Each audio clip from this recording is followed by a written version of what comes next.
Well, I guess the hardest part of running is waking up early and putting on that running shoes. Somehow you have to do it anyway. Tara, run with me.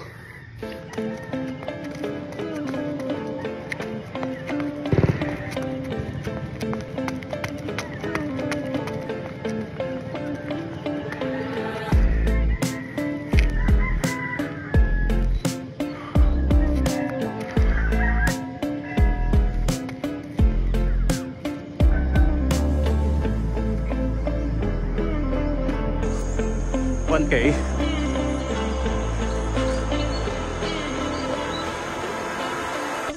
Mahirap mag-maintain ang pacing dito sa amin kasi ang daming pataas. Pero kakayanin natin to. Kulang ng go. Push lang. Kilometer 2. So, pataas na naman. Pero kaya to. Ito yung hate ko dito kasi ang habang pataas. Maubos talaga yung hangin mo. Pero push natin to. Kilometer 3. Ang taas nun. Malayo pa. Pero malayo na. Push lang ng push. Kilometer 4. Medyo okay na tayo. Patag na. Pero yung hininga ko ganun pa din. Naghahabol pa rin. Medyo tired na tayo. Pero push lang. Kilometer 5. Let's go. Hindi na lang. 10 kilometer to go. Let's go. Kilometer 6. Kunting-kunti na lang. Push pa natin to. Kaya pa. Medyo elevated tayo, shorter strides para umabot hanggang sa taas. Yung truck nga nahihirapan ako pa kaya. Kilometer 7, nasa taas na tayo. Ayos. Kilometer 8, ayos. Patuloy lang natin to. Kilometer 9, tingnan na lang. Kilometer 9 na tayo. Nabalik na tayo kasi baka abutan tayo ng init. Kilometer 10, kunting-kunti na lang. Push lang ng push.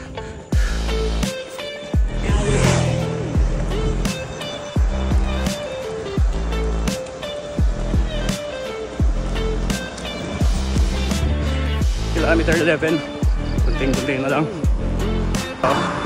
Medyo sumasakit na yung tuhod natin. Ngalay na rin yung mga muscles at sa paa. Pero kaya pa to. Push lang ng push. Kilometer 12. Kunting-kunti na lang. Kilometer 13. Yes!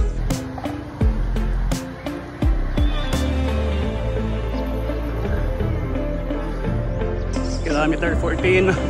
The hardest part in running is when you took a break, water break, and then you're going back on track. But somehow, you have to do it anyway kasi may goal ka. And that is to reach the minimum run that you wanted. Kilometer 15. Kunti na lang. Push pa natin to. Kalang talaga kanina bibigay na ako. Pero somehow nakaya natin. Ayos. So that's it for today. Hindi na kinaya. Hanggang kilometer 15 pa lang tayo. Ang sakit na kasi ng tuhod natin. Tapos medyo nagkapaltos na yung dalawang daliri natin sa paa. But somehow, it's a good run pa rin. Kasi kanina akala ko hindi ko talaga kakayanin. On kilometer 10, I was about to give up. Kasi nga ang sakit na ng tuhod ko. Tapos ang sakit na ng paltos na sa daliri sa paa ko. Pero nakaya pa rin natin. And it's a good run. Next time, yung gamit ko kasing pangtakbo ngayon is yung Nike RN11 ko, yung luma na hindi ko ginamit yung Vomero ko kasi nga panay ang ulan dito, mahirap na baka madumihan, mahirap na naman laban yun. So ito yung ginamit ko ngayon. Yan. So I will see you again in another episode of our run. So thank you all for staying with me. Stay healthy, stay motivated, run with me. Let's go.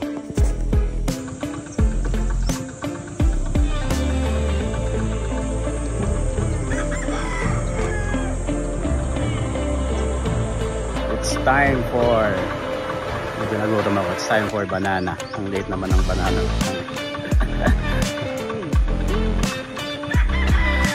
Not just one but two.